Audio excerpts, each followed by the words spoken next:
Here we are, Meryl Moss Media, BookTrib.com at the Westport Library Flex event, and we are talking with authors all day. And I'm excited because I'm talking with Sally Allen, author of Unlocking Worlds, a reading companion for book lovers. And we're going to just jump right into it. One of the things that people really struggle with is what's the next thing to read? And you kind of cover that in this book. Tell us a little bit about that. Yeah, well, I had been reading for about 3 years really broadly, and I had been conscientiously trying to experiment with new genres and try new things, and it was right after I had graduated finished graduate school, and I was ready to just sort of enjoy and read widely and sort of meanderingly, right? And I'd always been a big reader my whole life, and definitely had often gotten the question, well, what are you reading? What do you recommend? And of course, the more people knew that I was reading really heavily and broadly, the more they were like, oh, excellent. Do you have something for this topic? Or how about this topic? So that was kind of what inspired me to write the book, was just sort of a way to give readers suggestions and ideas, not only specific books to read, but think about, like, what are you interested in? And then look for books that kind of speak to that theme, whether it's nonfiction or fiction or even children's literature, young adult literature, and there are a lot of different ways to explore the themes and the topics that interest you. And you write this book in such a way where you're not just giving people reading suggestions, you're also weaving personal stories in there. How did you come up with that concept? Because it makes it more like an adventure than just a book that's kind of like an annotated bibliography. Yeah, exactly. And that was really the intention, because I do think reading is incredibly personal, even when we don't realize it.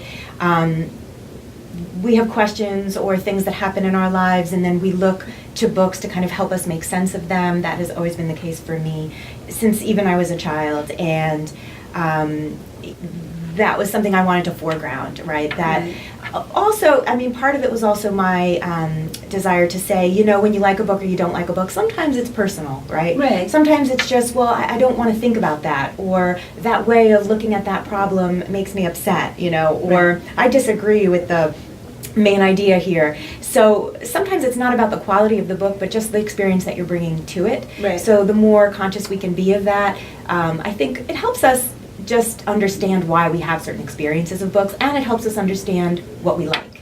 Right. And the thing that I like the most is that you help people find what they're passionate about when it comes to reading, and to learn to read compassionately and read the things that are of interest to them. You go through school and you're a professor, and I've been a professor, and you read things that you just aren't interested in, and you do it because you have to. But now, like you did with the book, you read things that you wanted to read, and I think this right here, you give people that kind of tool. Read what you want to read.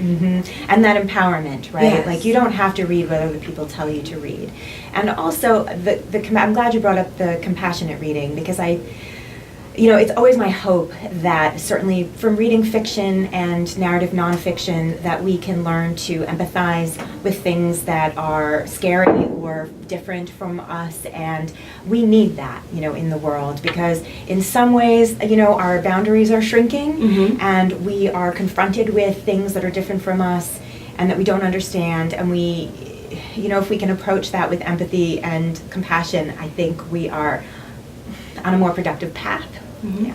And on a more productive path, becoming compassionate readers. Right? Yes. So this is Unlocking Worlds, a reading companion for book lovers with Sally Allen. Thank you so much for talking with us. I really enjoyed it. Thank you. It was a real pleasure. Thanks for having me.